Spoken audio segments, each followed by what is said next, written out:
Siguro, é dia grande a chega, é dia tão esperado para nós tour, a 26 de novembro, é fiesta anual de fundraising, onde a Cocota, o evento de mais grande, onde nós está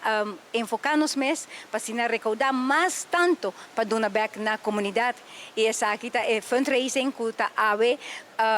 di 12 dia que ela começa, nós trabalhamos até 5 horas da tarde, maneira nós avisa, nós temos a banda em casa, nós temos Robert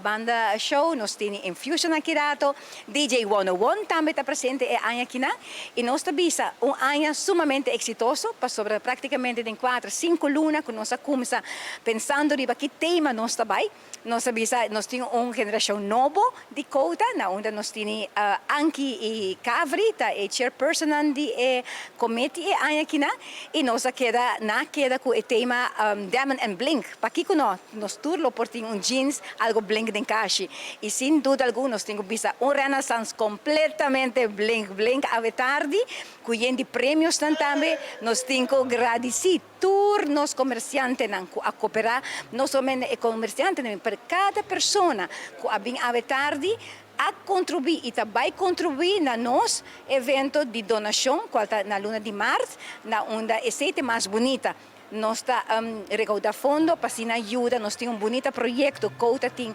projeto de Lightspeed, na onda que nós estamos enfocar e cuido de ouvido mais tanto, depois nós vamos elaborar mais tanto de BC, nós vamos ajudar a escola e